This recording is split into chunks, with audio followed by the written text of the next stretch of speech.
નમસ્કાર વિદ્યાર્થી મિત્રો, લાસ્ટ ટાઈમ આપણે નવોદયમાં OMR સીટ વિશે શીખ્યા. હવે આજે આપણે માનસિક યોગ્યતા કસોટીના પ્રશ્નો વિશેની ચર્ચા કરીશું. તો માનસિક યોગ્યતા કસોટીના 50 ગુણના કુલ 40 પ્રશ્નો રહેશે અને આ 40 પ્રશ્નો લગભગ 4-4ના ગ્રુપમાં 4-4ના ગ્રુપમાં તમને પૂછેલા હશે અને એના ચારેય ગ્રુપમાં એક સમાન જવાબ રહેશે, એટલે એ પ્રમાણે તમારે જવાબ આપવાના રહેશે. એટલે કે 4-4ના કુલ 10 ગ્રુપ હશે, એટલે કુલ 40 પ્રશ્નો અને 50 ગુણ. હવે એ તમામ પ્રશ્નોમાં અલગ અલગ રીતે હોય છે. ધારો કે સમાન આકૃતિ શોધવી, અલગ આકૃતિ શોધવી, પ્રતિબિંબ આકૃતિ શોધવી, એમ 4 આકૃતિમાંથી અલગ પડતી આકૃતિ શોધવી, અંકોના આધારે, ABCDના આધારે, એમ અલગ અલગ રીતે પ્રશ્નો. જો કે ચારેય પ્રશ્નો 4 પ્રશ્નોનું એક જૂથ જ હશે. હવે એમાં આજે આપણે એની ચર્ચા કરીએ તો એમાં પહેલું જૂથ, ધારો કે હું આજે લઈશ કે અલગ આકૃતિનું ચયન. અલગ આકૃતિ, 4 આકૃતિ આપી હોય એમાંથી અલગ આકૃતિ તમારે શોધવાની રહેશે. તો એની આપણે ચર્ચા કરીએ. તો એ માટે કેટલાક ઉદાહરણો તમારી સમક્ષ મૂકું. હવે આપેલ આકૃતિઓમાં અલગ આકૃતિ શોધવાની છે. હવે એવા 4 આકૃતિ તમારી સમક્ષ હોઈ શકે. હવે માની લો કે આપણે એમાં કયા આધારે અલગ આકૃતિ શોધવી? તો કોઈ જગ્યાએ 3 આકૃતિ એક સમાન હશે અને ચોથી આકૃતિ થોડી ડિફરન્ટ હશે. તો એમાં કેટલાક ઉદાહરણ આપણી સમક્ષ છે, એની આપણે ચર્ચા કરીએ. ધારો કે અત્રે પ્રથમ આકૃતિ છે, તો એમાં જોઈએ તો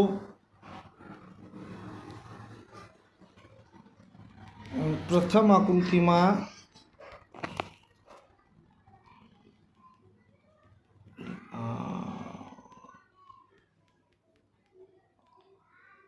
તીરવાળી આકૃતિ છે. હવે જો બીજી તમામ આકૃતિ, એટલે કે આકૃતિ B, C અને D, એમાં દરેકમાં 5-5 આકૃતિની અંદર 5-5 આકારો આપેલા છે. જ્યારે આકૃતિ Aમાં 3 લાઈન અને 3, એટલે કે કુલ 6 આકારો આપ્યા છે. તો આકૃતિ 1માં પ્રથમ પ્રશ્નમાં અલગ આકૃતિ રહેશે, આકૃતિ A. એનો જવાબ આવશે A. બાકીની 3 સેમ છે. એ જ રીતે નંબર 2માં જોઈએ તો H, K, V અને N. તો આમ જોઈએ તો બધા વ્યંજન જ છે, કોઈ સ્વર છે નહીં એમાં. પણ અત્રે જુઓ તો Hમાં 3 લાઈનનો H બનેલ છે, K પણ 3 લાઈનનો બનેલો છે, આ N પણ 3 લાઈનનો બનેલો છે. માત્ર V જ એવો અક્ષર છે જે 2 લાઈનનો છે, એટલે આમાં અલગ પડશે V. હવે 3 નંબરમાં જુઓ તો અહીંયા ભાગ છે કે વર્તુળ છે, વર્તુળનો 2 સરખા ભાગ છે. ત્રિકોણ છે તો ત્રિકોણના 2 સરખા ભાગ છે. આકૃતિ Cમાં 2 સરખા ભાગ થતા નથી. આકૃતિ Dમાં પણ 2 સરખા ભાગ છે. તો આનો જવાબ આવશે આકૃતિ C.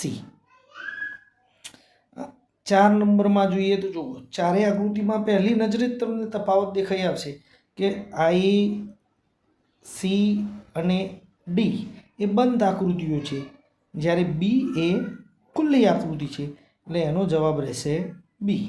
એ રીતે નેક્સ્ટ જુઓ તો સમાન આકૃતિ બધી દેખાઈ જ રહી છે, માત્ર એક જ આકૃતિ એવી છે. જો અહીંયા આ જે ટપકું રહ્યું એ આ ટપકું અને આ, તો એ અંદરનો ભાગ બ્લેન્ક છે, ખાલી છે. જ્યારે અહીંયા જે એ રીતનું ટપકું છે એ અંદરનો ભાગ પણ સંપૂર્ણ કલરથી ભરેલો છે. આમ આ રીતે આવા પ્રશ્નો પૂછાય. હજી વધુ આપણે ચર્ચા કરીએ. બીજી એક આકૃતિ સમજીએ જેથી તમારી સંકલ્પના સ્પષ્ટ થાય.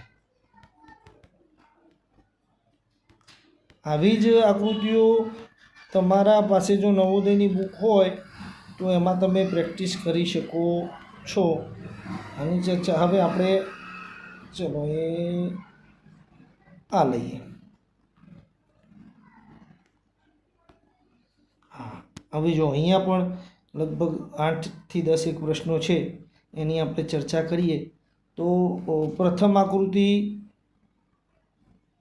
એને જવા દે, અહીંયા આપણને બહુ ખ્યાલ આવે એમ નથી.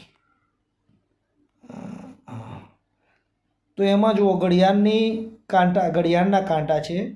તો એમાં જુઓ મોટો કાંટો ઉપરના ભાગે છે, બીમાં મોટો કાંટો ઉપરના ભાગે છે, સીમાં મોટો કાંટો નીચેના ભાગે છે, જ્યારે ડીમાં પણ ઉપરના ભાગે છે. તો ત્યાં અલગ આકૃતિ પડશે સી.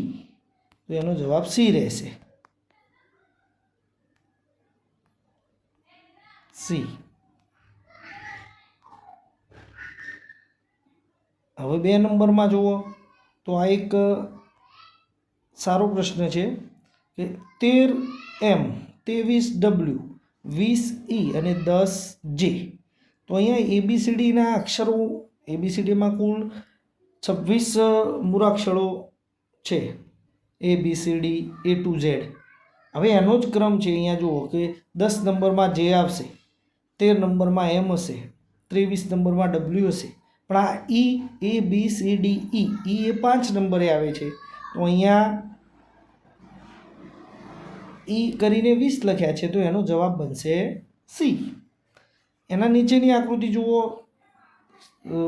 તરત જ તફાવત દેખાઈ આવે એમ છે. અહીંયા એમાં આડી લાઈન છે, બીમાં આડી લાઈન છે, સીમાં ક્રોસ લાઈન છે અને ડીમાં પણ આડી લાઈન છે. તો એનો જવાબ રહેશે સી. નીચે જુઓ ઉપકરણો છે.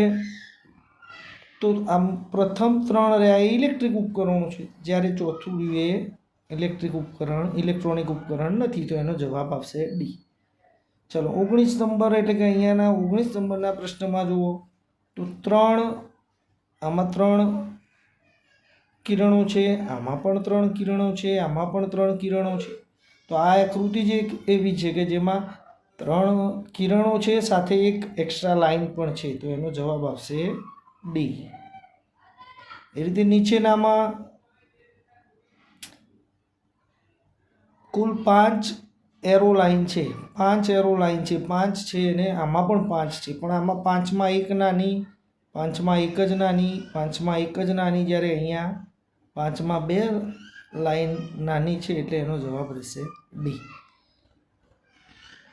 એ રીતે આપણે બધા જ પ્રશ્નોની ચર્ચા તો નથી કરવી.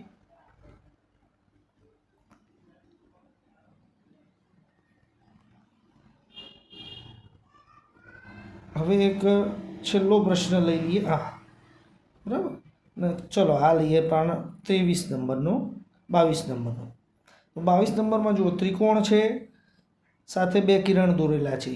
એમ ચારેય આકૃતિમાં ત્રિકોણ અને 2 કિરણ છે. પણ એ, બી અને ડીમાં એવા એરો કરેલ છે કે જે ક્યારેય ભેગા થવાના નથી. જ્યારે સી નંબરની આકૃતિમાં 2 કિરણોની દિશા મળી રહે છે, આગળ જતાં ક્રોસ થઈ જાય છે. બાકી એકમાં પણ કોઈ જગ્યાએ ક્રોસ થતા નથી. એટલે એનો જવાબ રહેશે ડી. આમ આવા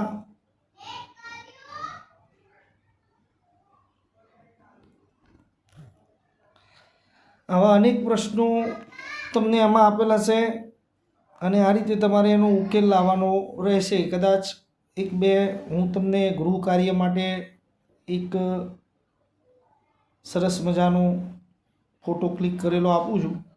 તમે હવે આ જે પ્રશ્નો છે ને તમારે ઘરે ઉકેલવાનો પ્રયત્ન કરવાનો છે. એટલે ઉકેલવા માટે આ મેં તમને આપ્યા છે કે તમારે આનો જવાબ શોધવાનો પ્રયત્ન ઘરે કરવાનો છે. અને તમે સ્ક્રીનશોટ લઈ અથવા તો મોબાઈલ ચાલુ વિડીયોએ પણ એને જોઈ શકો છો કે આના જવાબો તમારે ટીક કરી અથવા 1 2 3 4 5 6 એમ એના આન્સર લખીને મને મોકલી આપવાના છે. તો ક્લિક કરી એને મોકલી અને વિડીયોમાં કમેન્ટ કરી મોકલી આપજો. ઓકે, ધન્યવાદ. કોઈ પ્રશ્ન હોય તો તમે મને મારા પર્સનલ નંબર પર પણ મેસેજ કરી શકો છો, તમારા બધા જોડે છે જ. અને જરૂર એવું લાગે તો આ વિડીયોમાં પણ કમેન્ટ કરી મને પ્રશ્ન પૂછી શકો છો. ધન્યવાદ. આવતીકાલે આપણે બીજા વિડીયો સાથે મળીશું.